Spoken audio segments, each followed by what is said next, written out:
Hola, soy Lina Carrascal. Soy mamá por adopción y esta es mi historia de maternidad.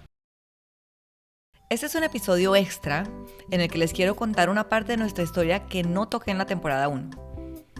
Para quienes me están escuchando por primera vez, la temporada 1 la dediqué a contar nuestra historia, desde cuando surgió el deseo de ser papás, el paso por el mundo de la fertilidad asistida, los mitos y los miedos que tuvimos que vencer para tomar la decisión de convertirnos en papás por adopción, cómo vivimos las etapas del proceso de adopción y termina con el relato del momento en que conocimos a nuestras hijas y por fin logramos hacer ese sueño realidad. Y hoy les voy a hablar sobre el periodo de adaptación, ese que se vive una vez te entregan a tus hijos. Y es que me di cuenta que es una etapa crítica de cualquier adopción. Y pasar a contar las historias de otras familias diferentes a la nuestra, que es lo que voy a hacer en la segunda temporada, sin haber tocado esta parte de nuestra historia, pues iba a dejar un vacío. Así que decidí contárselos. Y si este es su primer encuentro con este podcast, los invito a que escuchen los episodios pasados, pues hay detalles que menciono hoy que vienen de atrás. Y no los voy a volver a explicar porque no quiero parecer lora mojada o disco rayado.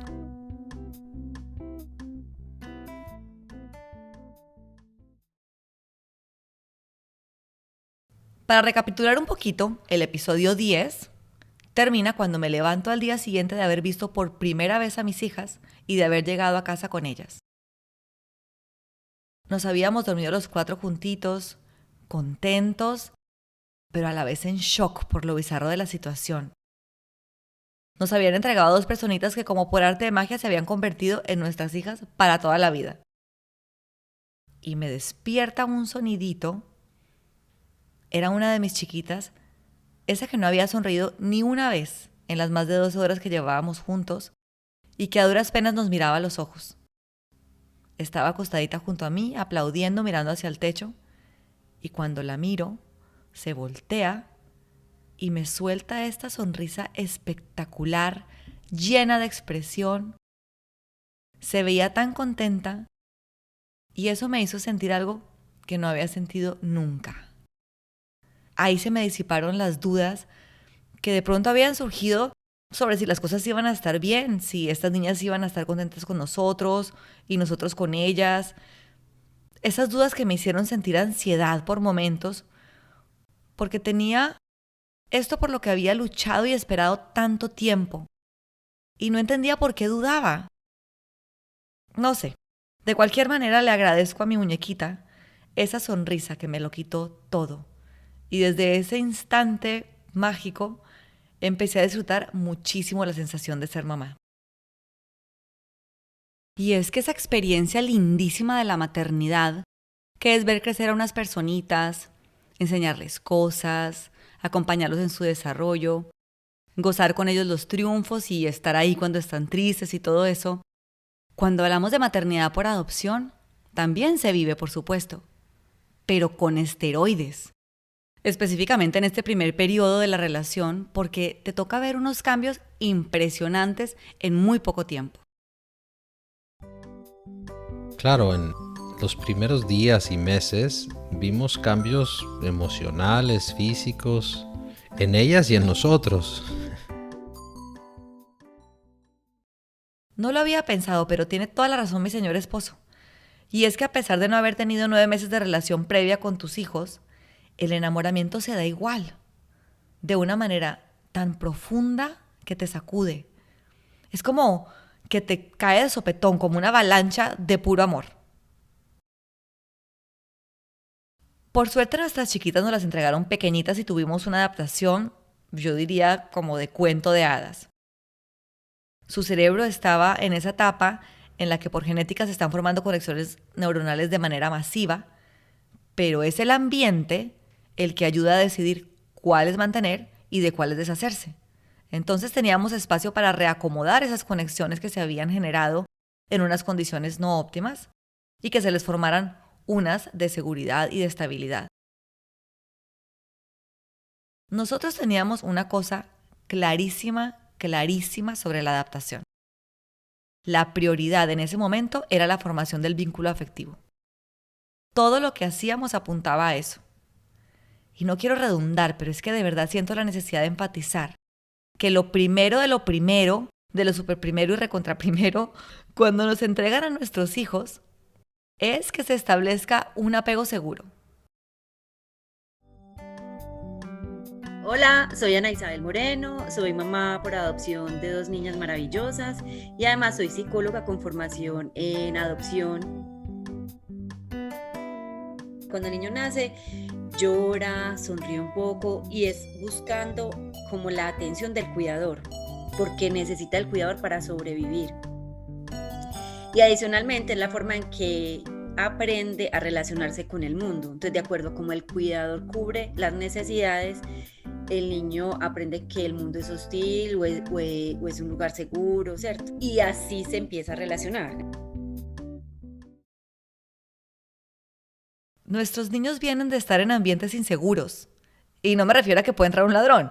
Me refiero a que esa necesidad fundamental de formar un vínculo con un cuidador primario estable, disponible y sensible de quien literalmente va a depender su vida, en un albergue o en una casa hogar, pues no se puede satisfacer. Por más lindas y viendo todas las instalaciones y bien capacitado el personal, las necesidades de los niños no pueden ser satisfechas como lo son cuando están en el seno de una familia. Y eso impacta muchos aspectos de su desarrollo. Es ahí donde las madres por adopción entramos a relevar, a reparar. Soy yo la que con mis recursos o con mis habilidades genero en él la percepción de que ese es un lugar seguro, estable y permanente. Mis hijitas tenían casi 1 año cuando las recibimos, pero parecían de 9 meses o menos. La experiencia de nuestra queridísima Ana, en este sentido, con su primer hijo, fue más intensa aún, así que la invité para que nos la contara.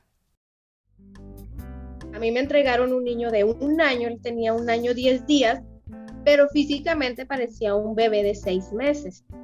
No lograba sentarse, él todavía no gateaba, si tú lo dejabas acostado ahí lo encontrabas de nuevo. Físicamente él sí traía un buen retraso. Y es totalmente normal que nuestros hijos tengan retrasos, pero cuando llegan a nosotros y de un día para otro se les empiezan a llenar estos vacíos, esos pétalos que estaban ahí cerraditos empiezan a mostrar sus colores y es un espectáculo. ¿Y saben cuál es la tierra fértil que necesita esa florecita para poderse abrir y mostrar todo su esplendor? La que no quería parecer lora mojada, pues otra vez. Es el apego, un vínculo afectivo seguro. En esos primeros días nuestro mundo se paró. Todo giraba alrededor de ellas. Walter reacomodó sus proyectos de trabajo y estuvo allí en cuerpo y alma. Fue muy lindo verlo como papá estaba contento, presente, disfrutando, enamorándose. Cuando recién llegaron las niñas, pues no sabes qué hacer muchas veces. Entras en una rutina nueva y nomás te les quedas viendo cuando duermen y agradeces que están ahí. Son momentos muy lindos. Con decirles que cambiaba pañales de popó. Me había dicho todo menos eso. Pues cayó. Estas chiquitas con las que dormíamos, a las que teníamos colgadas en los rebozos tanto tiempo como se pudiera, a las que les dábamos 1000 besos, les jugábamos, las mirábamos a los ojos, les hablábamos, les cantábamos, lloraban y ahí estábamos de una, que les pusimos una rutina súper organizada, una alimentación sanísima y tan abundante como sus cuerpecitos necesitaran, a las que dejábamos gatear por toda la casa para que su motricidad mejorara. Hasta pusimos una regla de no zapatos dentro de la casa para que ellas pudieran arrastrarse sin tanto mugre en el piso. Empezaron a dar un cambio lindísimo. Y no fuimos los únicos en utilizar el contacto físico para abrirle paso al vínculo afectivo. Yo en alguna vez había tomado un curso de mamá canguro, se llamaba. donde te ponen a los niños prematuros en los pechos de las mamás. Entonces yo hacía mucho eso con él. O sea, nos desnudábamos y nos poníamos mucho con él porque él era todo así como un pollito tiernito, chiquito, así todo aguadito. Mi Alejandra, que cuando llegó no sostenía el tetero, el biberón, el tercer día ya lo hacía perfectamente. Me hubiera encantado que la psicóloga del DIF la hubiera visto para que viera que no era ninguna floja. Tampoco gateaba, y yo ya había leído sobre la importancia del gateo, entonces empecé a buscar en internet ejercicios para estimularla, y en menos de una semana empezó a gatear. Con ella se hizo muy evidente que tenía una necesidad de contacto físico altísima, que por supuesto no estaba siendo suplida. Era delicioso dormir con ella, nos la peleábamos porque le encantaba dormir abrazada, arrunchada, digo yo. Walter dice acurrucada, mi querido tío Roberto decía empollada.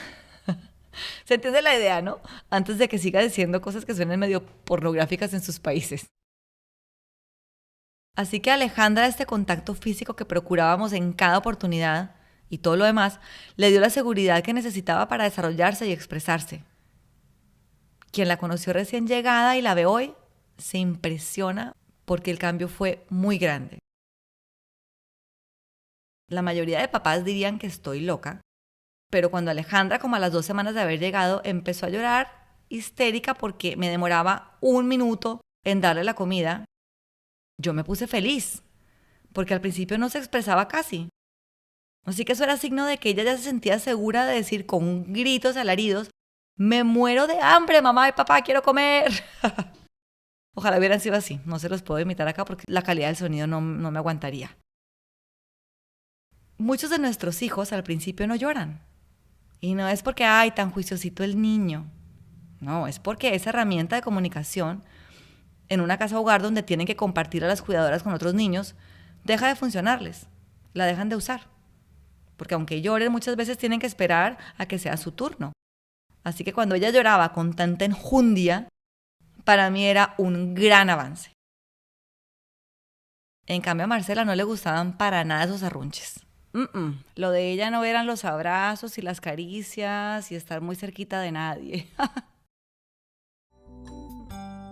No, yo me sentía como un novio rechazado.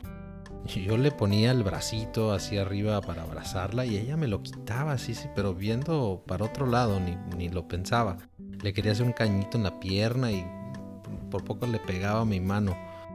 Como novio. Nos daba mucha risa. Me acuerdo como la segunda o tercera noche en casa, se despertó y no paró de llorar por un rato larguísimo. Le cambié el pañal, le di leche, le cambiaba la postura en que la estaba cargando, la mecía, todo lo que se me ocurrió. Y no paraba. Claro, ella estaba mirando para todos lados y tal vez no reconocía el lugar. Estaba como desubicada, como desconcertada y debía tener miedo. Y no fue la única noche en la que eso pasó. Y con ella el problema eran los bronquios. Dios mío, la angustia que nos dio la primera vez, que le dio un broncoespasmo y veíamos que le costaba muchísimo respirar. Yo me acuerdo de verle el pecho como que se le hundía. Con seguimiento médico y montones de nebulizaciones se fue mejorando. Al principio la llevábamos cada rato al pediatra, pero eso ya es cosa del pasado, gracias a Dios. Ella ya está perfecta. El primer hijo de Ana también tenía problemas respiratorios, pero mucho más graves. Así que ella tuvo que reorganizar sus prioridades. Pues habiendo sido un niño expósito, tuvo muchas complicaciones de salud durante su primer año de vida. Para quienes no sepan, expósito se refiere a un recién nacido o a un infante que ha sido expuesto o abandonado en un lugar desamparado. Se les pone incubadora, inclusive tuvo una cirugía a los 3 días de estar hospitalizado, de haber nacido. Entonces, todos estos problemas de salud que él tuvo, pues lo llevó a tener bajo peso, a estar con poca estimulación. Él durante su primer año estuvo entrando y saliendo del hospital muchas veces. Ahora sí que le daban neumonía y bronquitis a cada rato ahí con ellos. Duraba días hospitalizado. Cualquier gripita se le convertía en una complicación seria. Así que esa era la mayor preocupación de Ana al recibirlo.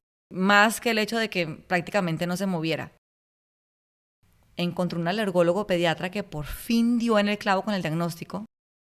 Lo que tenía en realidad eran alergias y lo que le daba eran crisis asmáticas, no neumonía.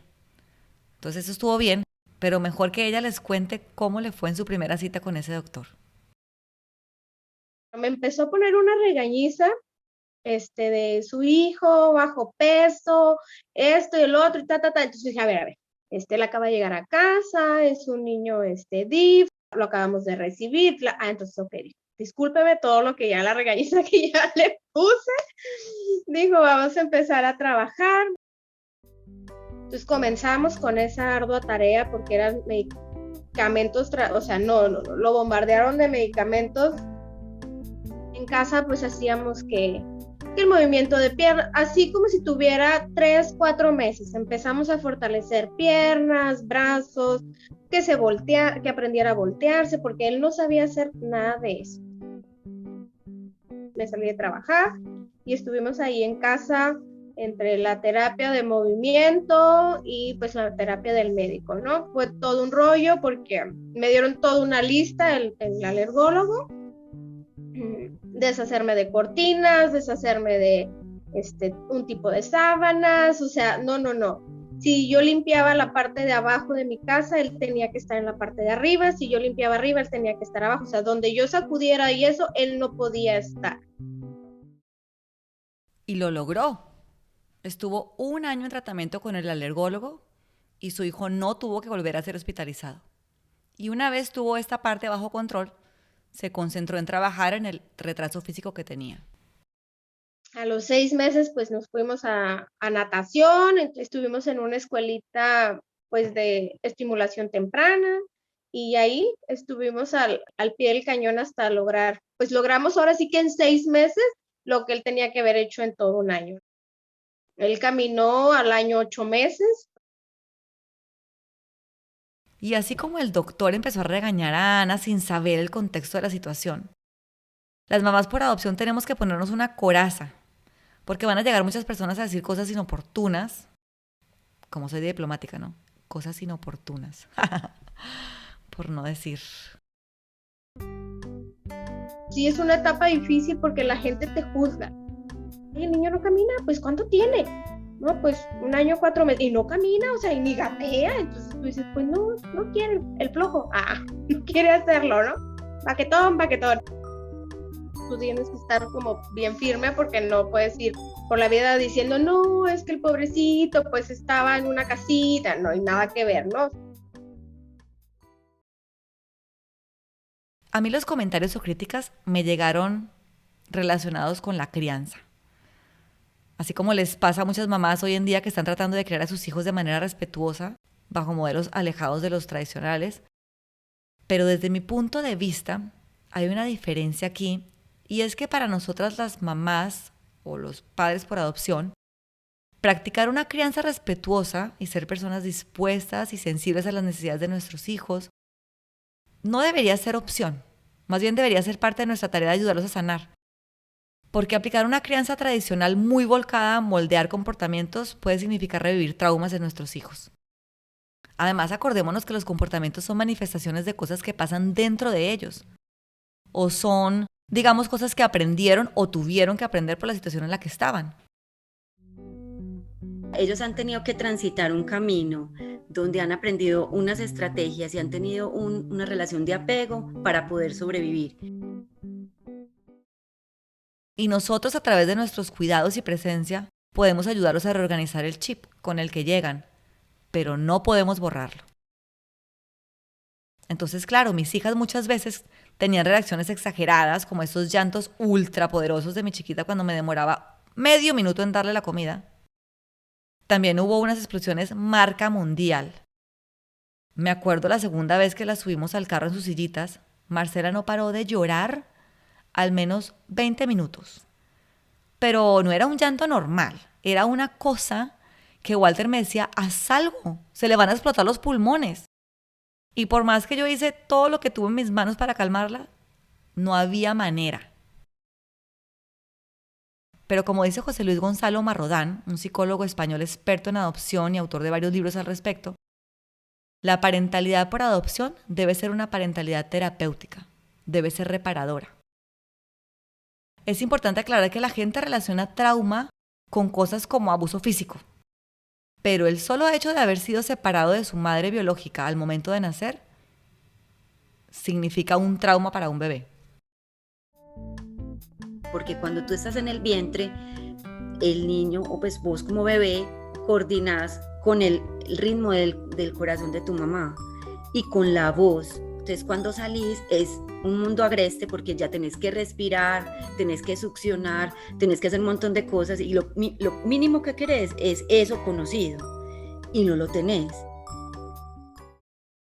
Esa separación dejó una huella y si además pasaron más cosas, pues hay más huellas que se quedan incrustadas en el inconsciente de la memoria sensorial o en la memoria implícita. Son como esos archivos fantasmas que por más que uno formatea el disco, no se borran.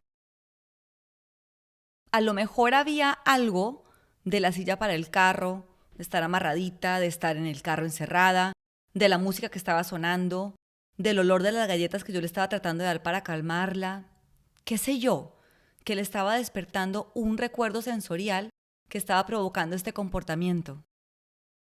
En el caso de Alejandra, con sus alaridos por la comida, nos íbamos a poner a decirle, no, mi amor, no lloramos así. Esperamos con paciencia la comida. Vamos a esperar a que te calmes para darte de comer porque así no pedimos las cosas. No, claro que no. Porque estás atento a esas manifestaciones de sus rupturas anteriores, donde lo que tienes que hacer es reparar.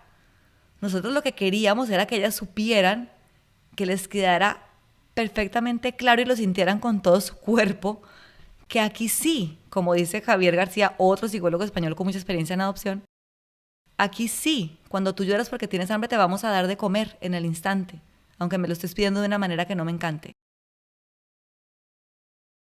Por supuesto que es necesario que quienes decidimos adoptar hagamos una parentalidad consciente. Pero ojo, ser consciente de esa maletica con la que llegan nuestros hijos y que en algunos casos incluso requiere de todo un equipo profesional para ayudar en su proceso de sanación, no significa que vamos a estigmatizar a nuestros hijos. Es decir, tenemos que tener una mirada atenta para detectar cuando haya comportamientos que vengan de su pasado y que nos estén diciendo algo hoy. Ahí es cuando entramos a ayudar y a acompañar. En el hoy, no estar todo el tiempo actuando desde ese pasado. No estar esperando que hagan X o Y, porque claro, como llegaron por adopción, porque claro, lo que les pasó. Porque los estaríamos limitando, encasillando, y eso no es justo. Nuestros hijos llegaron por adopción, no son adoptados. La manera como llegaron no tiene por qué definirlos como personas. Cuando te llegan, te cuentan sus historias, pues no es quedárnoslas, no es sufrir por lo que ellos ya pasaron. Es como ya ver lo que podemos hacer y avanzar y agradecer por lo que nos toca vivir y por lo que ellos ya vivieron y pasaron y lucharon ellos como guerreros. Entonces ya ahora vamos para adelante en qué podemos sacarlos. Entonces, volviendo a los comentarios que te hacen, alguna vez una mamá biológica me dijo, pero déjalas llorar, no es bueno que corras apenas lloran, se van a malacostumbrar. Ok, sí, gracias, pero no gracias. Alguien también me sugirió, oye, hay un método buenísimo que yo usé para que se duerman solos, si quieres te presto el libro. Porque es que qué pesado para ti tenerlas a acompañar hasta que se duerman. El método era de dejarlos llorar un ratico y volver, y así por periodos que se iban alargando.